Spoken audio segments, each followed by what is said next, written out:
देखिए, मेरे ख्याल में हिस्ट्री में पहली बार हो रहा है कि विपक्ष के बिना संसद चला रहे हैं और मनमर्जी से अपने पिक एंड चूज़ की नीति से अपने मनमर्जी के सांसदों को राष्ट्रपति जी के भाषण के लिए सेंट्रल हॉल में बिठा लिया। कहते जी 145 की लिस्ट है, हमारा नाम ही नहीं है उसमें। और बाकी पार्टियों ने तो पहले ही बहिष्कार किया था। एक तरफ तो संसदीय कार्य मंत्री जो हैं वो विपक्ष से निवेदन कर रहे हैं, अपील कर रहे हैं कि आप बहिष्कार मत करो राष्ट्रपति के भाषण का, आओ अंदर और बैठकर बात करेंगे। जो अंदर जाना चाहते हैं कहते हैं आप अंदर जा नहीं सकते। मतलब सिर्फ मेज थपथपाने वाले जो उनके अपने थे उनको सामने बिठा दिया। हम क्यों नहीं जा सकते? हम भी चुने हुए हैं, हम भी पार्टी के लीडर हैं। लोकसभा में मैं लीडर हूँ, संजय जी हमारे वहाँ पे राज्यसभा में हैं और एनडी गुप्ता और सुशील गुप्ता जी भी साथ में थे। तो फिर हम कैसे आवाज़ पहुँचाएँ वहाँ उनके पास? क्योंकि ये भाषण जो अभिभाषण होता है ना राष्ट्रपति, तो ये उनका भाषण नहीं होता, ये तो सरकार लिख के देती है, अपने कामों की तारीफ करवाती है उनसे कि मेरी गवर्नमेंट ने ये किया, मेरी सरकार ने ये किया। तो हम किसानों का मुद्दा उठाना चाहते थे क्योंकि राष्ट्रपति जी ने ही साइन किए हैं तो कानून बना है। तो हम ये कहना चाहते थे कि राष्ट्रपति जी आपको मौत की सज़ा माफ़ करने का अधिकार है। किसान इसको डेथ वारंट कह रहे हैं, तो डेथ वारंट जो है उसमें संशोधन नहीं होता।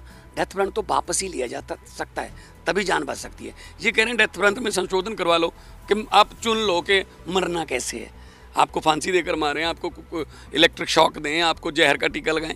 मतलब बहुत ही ज़्यादा घातक स्थिति इस वक्त लोकतंत्र की हो चुकी है।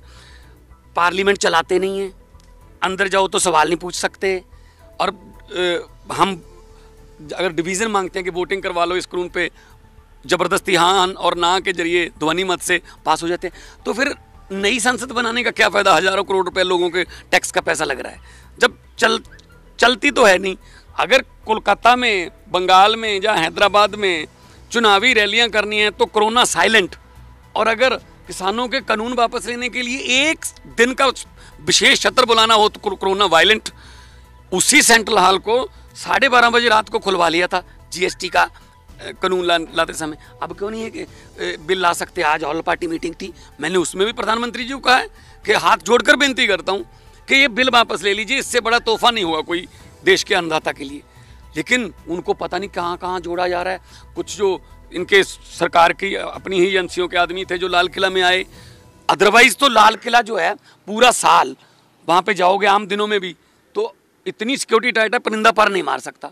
26 जनवरी वाले दिन लाल किला लावार छोड़ दिया गया और पुलिस कुर्सियों पर बैठी है, वो तोड़फोड़ कर रहे हैं जो वहाँ पे आए थे।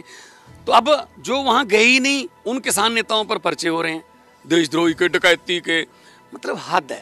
तो ये आज भी मैंने उसमें ऑल पार्टी मीटिंग में उठाया है, बजट सेशन में भी हम किसानों का मुद्दा उठाते रहेंगे कि ये बिल वापस लो।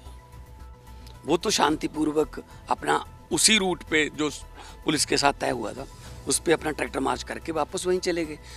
कुछ ऐसे लोग, हालांकि जो यूनियन के नेता आए थे वहाँ या जिनका नाम आता है, उनका तो किसान जथेबंदियों ने, संयुक्त मोर्चे ने पहले ही बहिष्कार करा हुआ है 2 महीने से, उनको अपनी स्टेज पर नहीं जाने देते थे। तो अब उनकी आड़ में ये पूरे आंदोलन को उस नज़र से देख रहे हैं, ये गलत है। किसानों का जो आंदोलन है वो पहले भी पवित्र था, अब भी पवित्र है, पवित्र रहे ना। और यूपी के जो है एरिया में वो बैठे हैं। अब यूपी वाले अगर पानी भी देना बंद कर दें, उस यूपी सरकार बिजली काट दे, पोर्टेबल टॉयलेट्स, बुनियादी सहूलतें हैं, ये तो उनके हक हैं, फंडामेंटल राइट्स हैं। तो अगर हम पानी दे देते हैं, अगर बिजली का कनेक्शन दे देते हैं, अगर पोर्टेबल टॉयलेट्स भेज देते हैं या कोई मेडिकल फैसिलिटी चाहिए वो भेज देते हैं, तो क्या हम आंदोलन को प्रोवोक कर रहे हैं? वो तो किसी भी राजनीतिक पार्टी को वहाँ अलाउ नहीं करते। और हमारे भी वॉलंटियर जो हैं वो कोई किसी पार्टी का झंडा नहीं लेके जाते अपनी पार्टी का, या कोई चुनाव चिन्ह या कोई बैज नहीं लगाते। तो हम लोग कैसे उसके लिए जिम्मेदार हैं? अगर जितनी बातचीत इन्होंने किसानों के साथ अब की है, अगर कानून लाने से पहले की होती तो शायद ये दिन ना देखने पड़ते। पार्लियामेंट में भी हमने कहा था कि स्टोक जो इसके किसानों की यूनियन से या किसानों के जो नेता हैं उनसे बातचीत नहीं, उनको भरोसे में नहीं लिया गया है। कानून अब मत लाओ, जल्दबाजी मत करो। पर उस समय तो ज़बरदस्ती कोरोना की पीक पर जब था तब करवा लिया। पूंजीपति से इन्वेस्टमेंट करवा रखी है, उनसे करोड़ों रुपए जो है उनका इन्वेस्ट करवा रखा है, तो वो तो फिर उनके लिए नुकसानदेह हो जाएगा ना। इस कानून का फ़ायदा किसको है? इसको जो फ़ायदे, जिसके लिए फ़ायदा सरकार कह रही है वो कह रहे हैं हमें चाहिए नहीं, तो फिर इस कानून को रद्द करने में नुकसान किसका है? वही पूंजीपतियों का नुकसान होता है।